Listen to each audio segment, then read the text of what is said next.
Bienvenue sur la Tawhid TV. Les titres de cette édition, donc Assemblée nationale, le projet de loi portant code de procédure pénale et celui portant révision des dispositions de l'article 29 de la Constitution ont été adoptés par les députés. Il s'agit respectivement, selon le ministre de la Justice, d'améliorer les moyens de lutte contre la criminalité économique et financière et l'assouplissement des conditions de présentation des candidatures à l'élection présidentielle de 2024. Ismaël Madior, que vous aurez dans cette édition. Ashura, communément appelée Tamrarit au Sénégal, la fête sera célébrée dans la nuit de jeudi 27 juillet à vendredi.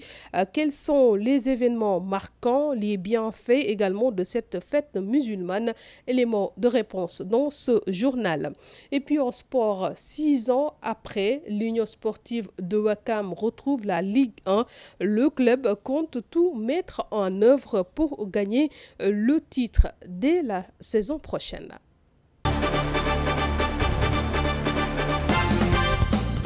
Bienvenue à toutes et à tous dans ce journal. Je vous le disais en titre, donc, Assemblée nationale.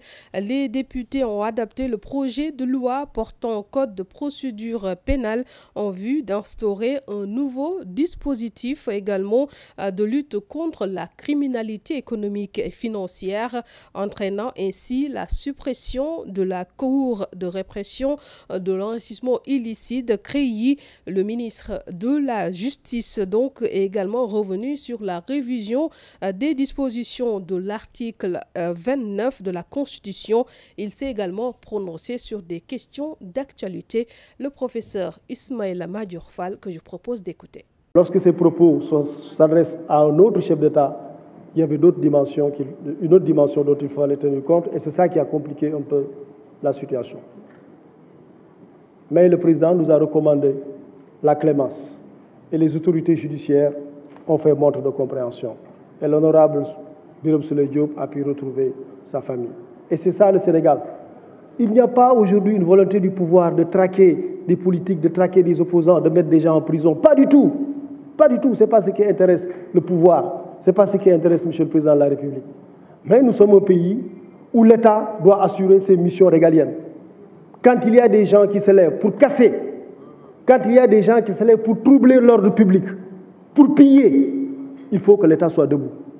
Sinon, l'État ne respecte pas sa mission régalienne. Il faut que l'État tienne, il faut que l'État protège les populations, les biens, les services.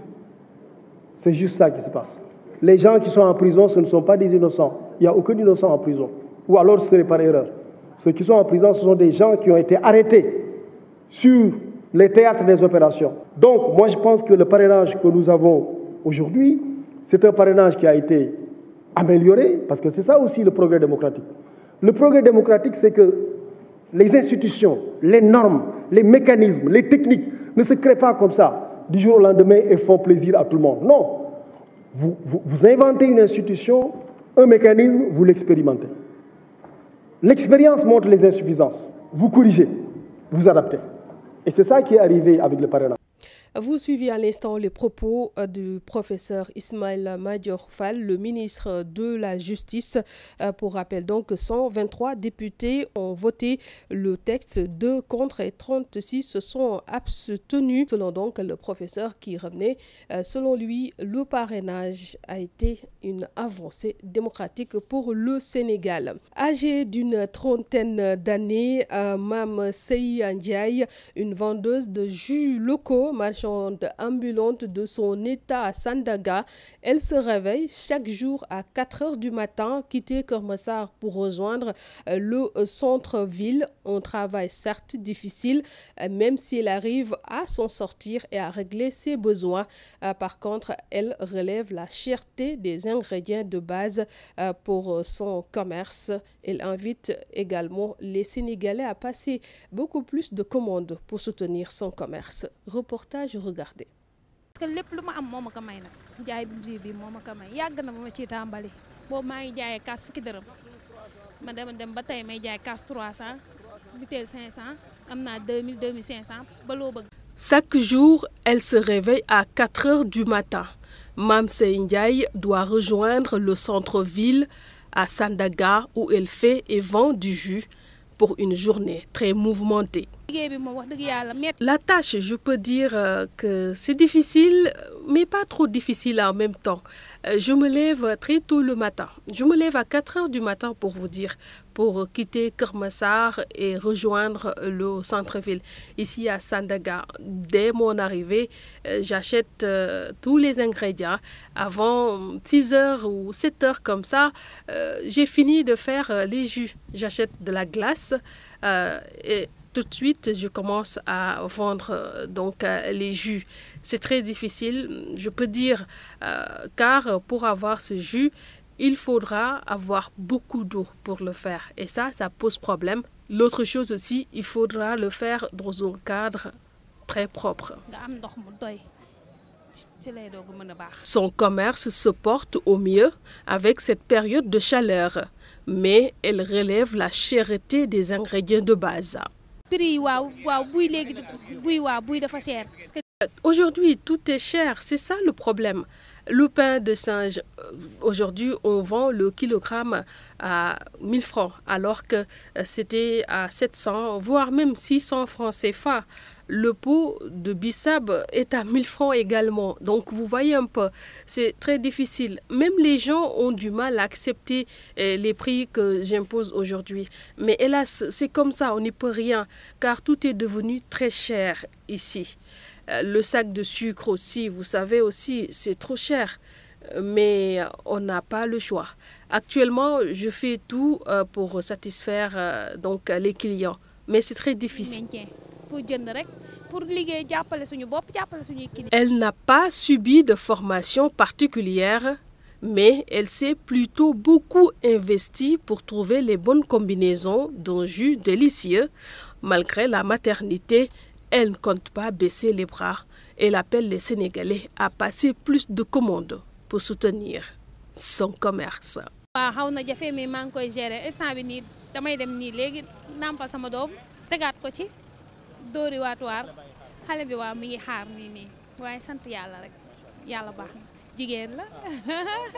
Achoura, la fête communément appelée Tamkharit ici au Sénégal, va être célébrée dans la nuit de jeudi 27 à vendredi. Une fête qui est marquée par beaucoup d'événements. Quels sont ces événements? La communauté musulmane qui fête ainsi son nouvel an et entre autres éléments de réponse avec Oustaz Abdoul Aziz Thiam. Boy xol ci digënté sunu borom ak jaamam ci la musul ñu bare bari ci ay coono yu ñu nekkoon. Alors, ce qu'il faut comprendre et retenir pour cet événement d'Ashura, c'est que c'est un grand moment de pardon, mais surtout de sauvetage. De sauvetage parce que nous avons plusieurs exemples. D'abord l'exemple de Seydina Ibrahim, ensuite l'exemple de Nour avec son archer, l'exemple également de Yunus avec le poisson qu'il avait avalé. Mais ce qui est plus répandu, c'est l'histoire de Karbala. Cette occasion où le petit-fils du prophète, paix et salut sur lui, Ousseynou, a été tué. Mais au-delà de cet aspect religieux, il y a aussi le volet culturel et traditionnel sénégalais, avec toutes les boutades, les anecdotes inventées à partir de cet événement religieux. Ce qu'il faut dire, c'est que nous, en tout cas, souhaitons à tous une bonne et heureuse année musulmane et également déwéniti à tous. Vous suiviez tout à l'heure les propos de Oustaz Abdoul Aziz Thiam. Ces propos sont traduits par Alioune Badara Diak. Et puis nous parlons sport. Après 6 ans en Ligue 2, l'Union sportive de Ouakam atterrit en Ligue 1 avec 72 ans d'existence. Le club compte bien réunir tous les moyens matériels mais également financiers pour gagner le championnat dès la saison prochaine. Je vais d'abord commencer par féliciter toute la population locale. Féliciter d'abord les principaux acteurs que sont les joueurs, le staff technique, donc l'entraîneur principal Moustapha Seck, les supporters et tous les dirigeants du club. Donc cette montée-là, elle est plus vraiment d'un long travail entamé depuis quelques années dans une parfaite synergie. Donc c'est vraiment le moment de féliciter tous ces acteurs-là. Par rapport à la montée, il faut savoir, nous, au niveau de l'Union sportive de Ouakam, on ne se considère pas comme une équipe de Ligue 2. Pour nous, réseau, est calibré pour jouer en Ligue 1. Le réseau est calibré pour aller chercher des titres au niveau de la Ligue 1. Donc c'est ça notre ambition, c'est ça la position du club. C'est un club qui existe depuis 1951. On vient d'avoir 72 ans d'existence au plus haut niveau. L'idée pour nous, c'est d'aller au niveau de la Ligue 1, mettre les moyens qu'il faut aller chercher les moyens. Aujourd'hui, en termes de moyens, on a une organisation qui a été mise en place depuis quelques années. L'idée, c'est de renforcer cette organisation-là en termes d'organisation, de synergie avec les supporters, d'organisation avec les partenaires, d'organisation avec la commune de Ouakam pour vraiment avoir les moyens qu'il faut, mettre en place les moyens qu'il faut, aller renforcer davantage l'équipe. On a de très bons joueurs, c'est des joueurs qui sont calibrés pour jouer en Ligue 1 et puis d'aller aujourd'hui nous porter aux meilleures équipes de Ligue 1. Et on ne se cache pas, l'idée c'est d'aller chercher clairement le championnat l'année prochaine, Inch'Allah. C'est la fin de cette édition. Merci de nous avoir suivis. Excellente suite des programmes sur la Tawhid TV, la télévision de l'espoir.